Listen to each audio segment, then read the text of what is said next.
thank goodness that like if God gave me one gift in life, it's in parenting, it's patience. And so if patience is the key to helping kids with big emotions, I'm thankful that I have that, because I just think they're so cute all the time that it's hard for me to get upset with them. I have no patience, and I'm so proud of you for having it. Like every time, you have those like really bad parenting moments, and you're talking to God, and you're like, oh my gosh, can you just make me a patient person? That's always mine. And God is like, here's what I'll do. I'll make your kids annoying. Learn how to be you patient. You can practice patience. I'm like, no. Welcome to another episode of Is This for Kids? I am Jonathan Bearded Blevins. I'm Katie, MrsRuvi. MrsRuvi. MrsRuvi. You know why? Why? Because one time I tricked my husband into marrying me, and now I'm Mrs. And Ruvi. since then, you have tricked him hundreds of times, including recently to get a dog. The key here is to immediately have 5 babies, and he can't leave. I win. I mean, what an absolute blessing. I owned it. 5 babies. Follow me for more marriage tips. And a dog. And a dog. That's true. Which is going well, right? She's such a good girl. She's a good boss because you're a good trainer. Seriously, training dogs is extremely important. Look at me. Hey, you're going to get a dog, but you're not ready to spend literal hours working on that dog. You're not ready to get a dog. Let me just tell you, you're going to get a poorly behaved dog. If you're not going to train your dog, dogs are not for kids. Don't get a dog. Yeah, your kid can't train the dog, for the record. They're not capable of it. Watch one person be like, my 12-year-old. I mean, maybe if you've got like a savant kid or whatever, but for the most part, like, it requires a lot of focus and a lot of consistency that kids just don't do well. Yeah.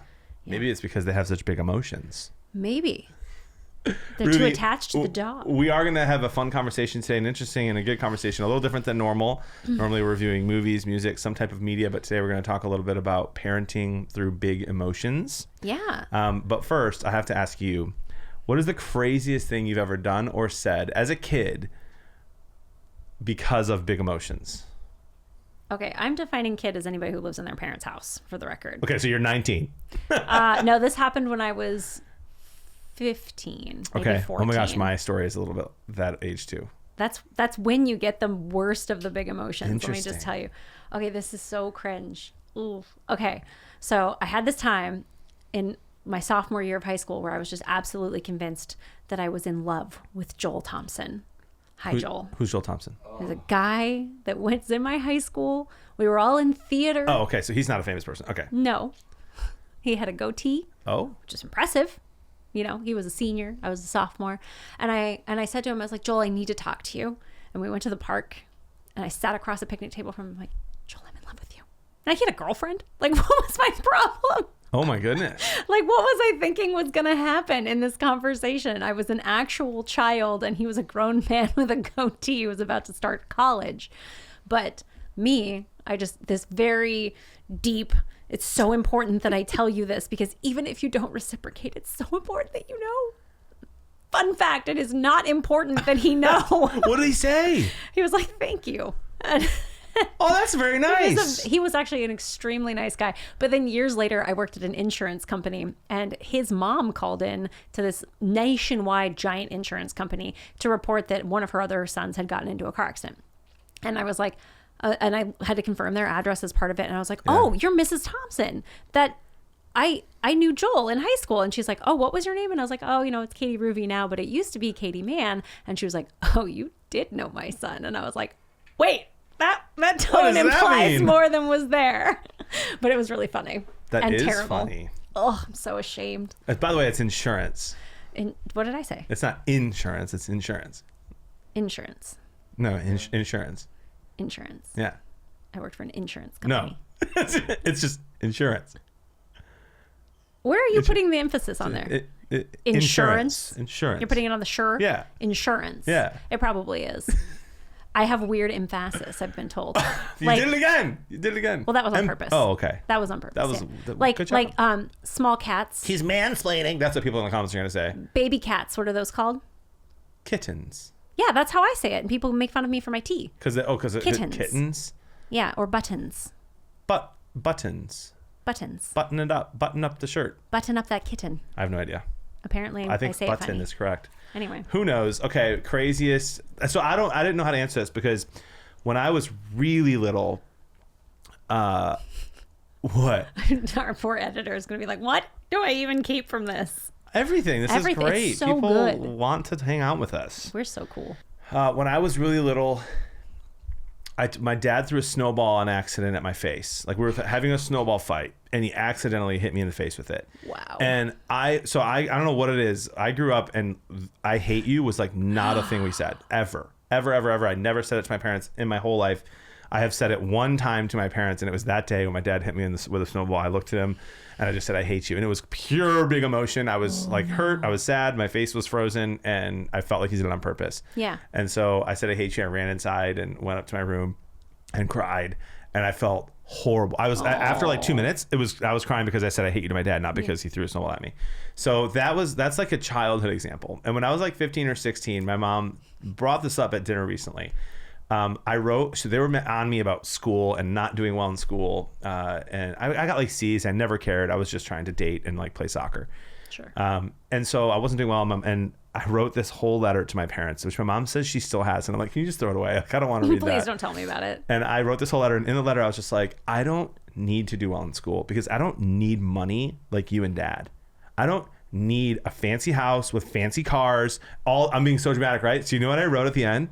All I need is a house on a lake with a boat. Yeah, like I thought that was cheap. Like for 50 grand a year, I could just have a house on a lake with a boat. I don't need all the fancies like that. All those things are more expensive than the things my parents have. You are absolutely delusional. Yeah, big emotions though. Later this month, we're going to talk about kids and money. So that'll be fun. I know, it's going to be a lot of fun. So they were mad at me and then laughed, and my mom apparently still has it. But today we're going to talk about kids with big emotions.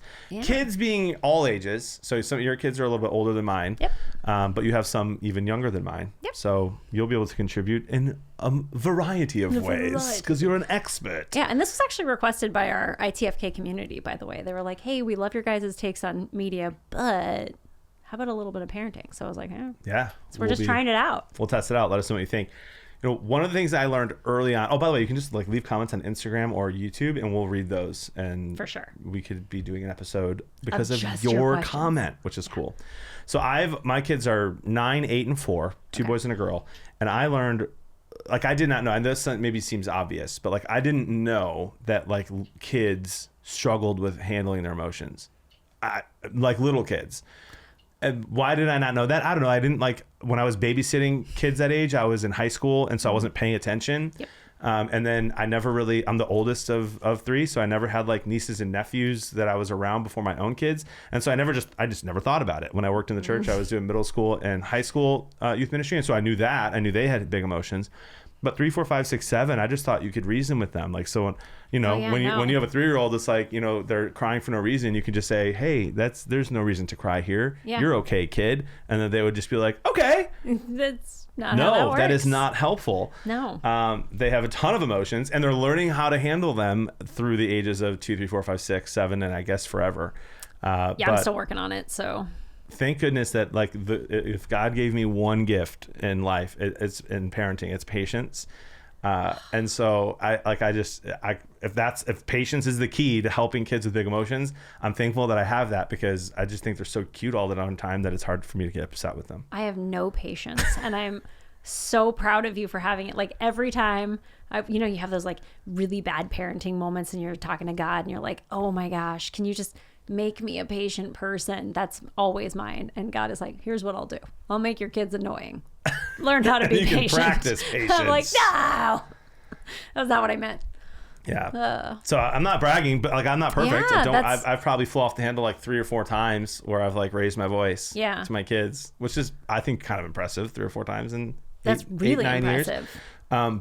But at the same time, like my 4-year-old asks me for ice cream, and it's really hard for me to say no. So yeah. I'm good on one side, bad on the other. Not so great at the limiting. But where do you want to start here? For what ages, or where should we go? Big emotions. Well, so big emotions for little kids are mostly not real, right? Like they are real to them, but Right. it's a situation where they're sad because dad left for work, but dad's coming home later. Like, dad's not gone forever. This is a problem that came up because of object permanence that you don't have yet, right? Yeah. Like, you don't understand that kind of thing. So little kids' feelings are real, but the things they're upset about is not real, usually. And so that's that section. And then when you've got your older kids, the things that they're upset about are real, but they're probably not as big a deal as what they're talking about. So you've got kind of two different ways to approach that, or two different things that you need to do. So what do you do with your little kids when they're in those situations? Yeah, when mine are having a hard time, or they're screaming, they're crying, they're upset, they feel betrayed or wronged by their other siblings. Rather than like yelling or raising my voice, or I meet them down at their level, and hug. Oftentimes I'll just give them a hug. And let them calm down, and try not to have like the big conversation that needs to happen right then and there. Yeah. Like, I think that took me a little bit to learn that. You're just kind of like, okay, now we can talk through this. And it's like, no, taking deep breaths is super helpful. Even changing the conversation to something else for a couple of minutes and then going back to address what you want to talk about has been super helpful. But just letting them process like their feelings a little bit, since at first they're just going off their gut reaction. Yeah. Has been amazing. And just even a couple of deep breaths, a couple of minutes of something else, or even walking away. We try not to send our kids to their room like as a punishment. Go to your room, but we will say like, hey, why don't you go into your room and read a book for 5 minutes, or just lay there for 5 minutes, and then we'll talk about it. And if you don't do it like, go to your room, then they usually just calmly go in there and they'll do that, and then you can go in and have a conversation. And so really for me, it's just intentionality and patience, and then letting them know that you love them as you're talking through a mistake they made, if they were in a fight or whatever else that it is. But that's been like the most helpful thing that we've learned. Yeah. I think one of the things you said there is absolutely key. You sort of have to break the emotional cycle of it. You have to get them out of the emotionality of it before you can address the underlying problem. So we are big fans of the smell the hot chocolate, or no, I'm sorry, smell the flour, blow on the hot chocolate, smell the flour, blow on the hot chocolate, that kind of thing. What does that mean? Explain that. That sounds... Smell... you want me to actually smell the flour. it? Smell it. Blow on the hot chocolate. Oh, that's a deep breath. Yo, that's actually great. I like that. Except that who holds hot chocolate like this? It's a cup. You have to make a cup. Okay. I don't know. Yeah, you so can do like it like this. this if you want to. Whatever you want to do. We do it like this. But smell the flour, That's blow on the hot great. chocolate. To, like, first of all, the fact that you're doing something weird throws the kid off. Like, smell what flour? And you're Yeah. like, smell the flour. No, there's not a flour there. Smell the flour. Anyway, so there's that. I generally steer away from the approach of like, I know it's very popular in our generation to be always affirming that you love your child and things like that, which I do, but kids are a little bit like dogs in that the tone matters more than what you actually say. Yeah. And I tend to stick to a very strict tone when, like, if a kid is rational or capable of understanding that they've done something wrong, which by the way is whenever they start hiding things. Like if your kid knows that they need to hide they did something wrong, then they know they did something wrong. Yeah. So to me, I generally, I don't necessarily buy into the idea that you need to only ever be positive with a kid at that age, because I think you set a lot of the tone for the rest of their life at that age and help them to develop what's right and wrong. So when the kid has done something inappropriate, we'll say, now that we're calmed down, that behavior is unacceptable. Yeah. I love you very much. I want to be able to take you with me into this TJ Maxx to try on shoes. And quite frankly, I'm not going to if you cannot get yourself under control. Can you handle your emotions right now? And they'll usually say yes, and we walk in. They probably have no idea what I've just said because it's 90,000 times too big of words, because I talk to children the same way I talk to adults. I don't know how to do little kid voice. But they hear the tone. I love you. I want to take you into this TJ Maxx. Can you control yourself? Yeah. And usually yes. And then if they can't, you have to leave the TJ Maxx, which is unfortunate because they were going to get new shoes. Lesson learned. Yes, that's me with little kids. Yeah, well, so for one thing that we found that has helped, like, just limit big emotions in general is, which is crazy to say that you might be able to do that Jody read somewhere, which by the way, this is like just how our generation parents now. By the way. I saw this thing on Instagram and it said you should try Totally this, a good and so idea. we tried it. But that's like just replacing a village. Like we used to have a whole bunch of parents that we got to see parent, and now I'm the only person I knew who had kids my age. So Yeah. Yeah. 100%. Yeah. So the thing she read, and I'm paraphrasing because I don't remember, is that like if kids have a bucket that needs to be filled with positive things, you want the bucket to be filled with like good things throughout the day. That the best way that you can fill their entire bucket is with your time, is to spend quality time with them for 10 minutes, like just 10 minutes, no phone.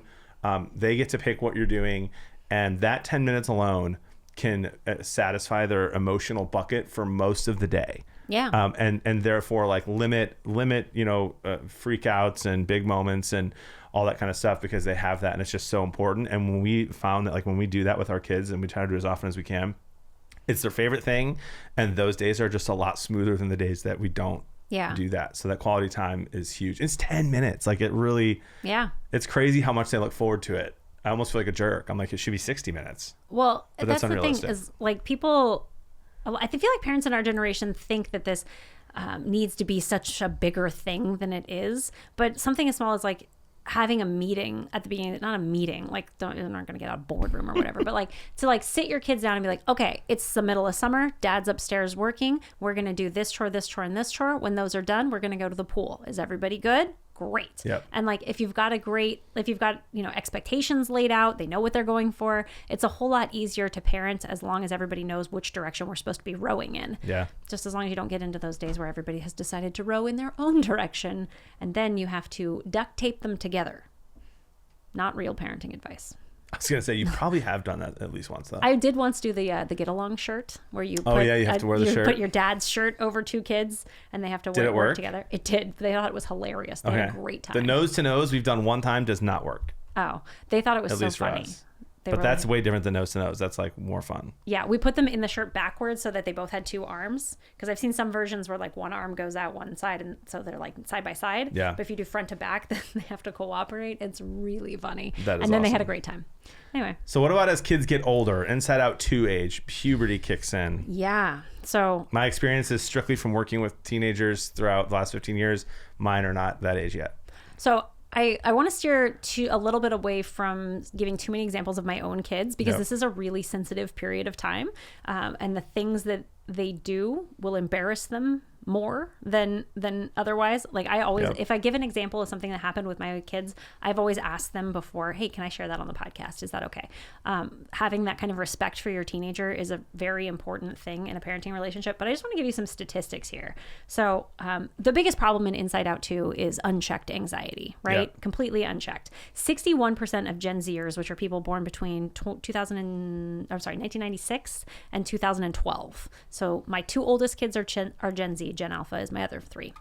61% of them have been formally diagnosed with anxiety by a doctor, and 70% of them report that they have anxiety. They'll self-diagnose. So depending on how much you take the formal diagnosis seriously, between 61 and 70% of these kids have anxiety. And then there's all these like therapy options that are coming out that are like text-based, or even some that are AI-based, where they don't actually have to talk to a human being, that can go through the steps of what is the most current practice or whatever, things like that. We talked about this a little bit in the main episode, that Riley's personality islands have like completely weaseled out her family island, right? Her family island has become so tiny, but study after study after study has shown that parents play the greatest role in helping their kids with their anxiety.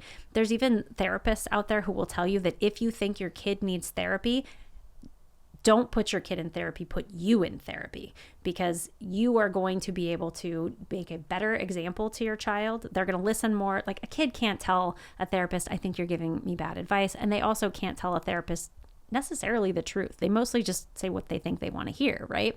Whereas an adult has the ability to like decide whether or not the advice they're getting is appropriate, and also to implement the tools that they're being given. Like you can tell a kid over and over that they need to smell the flour bowl and the hot chocolate, but if they don't do it, it's not going to help. So an adult in that situation who thinks they need to be in therapy, if you think your kid needs to be in therapy, go put yourself in therapy and figure out what are you modeling to your kid? What are you showing them that needs to be changed?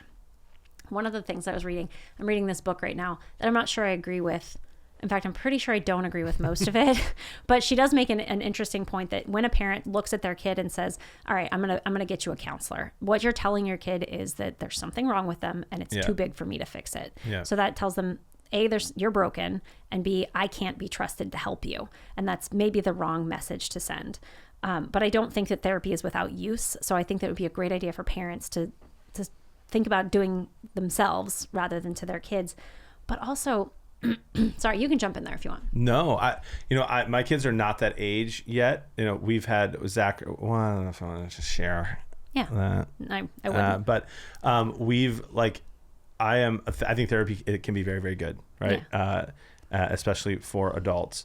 But my kids are not of that age yet where like that's a conversation that we're having. Yeah. But no, I think 100% like as parents, like we model the behavior for our kids and we can help them and we can work through things with them. And I'm just going to say this, and this has nothing to do with the therapy part of the conversation, but like in general, I have a lot of people in my life who have kids of all ages. And it's getting really, really hard to spend quality time with your teenagers these days, right? Yeah. Because of all the stuff they're involved in. School feels like it's tougher than even it was when I was a kid. Mm-hmm. And so it's just ever more important to make that quality time with your kids so that you can focus on the things that actually matter, establishing your core belief system, believing in yourself, prioritizing life.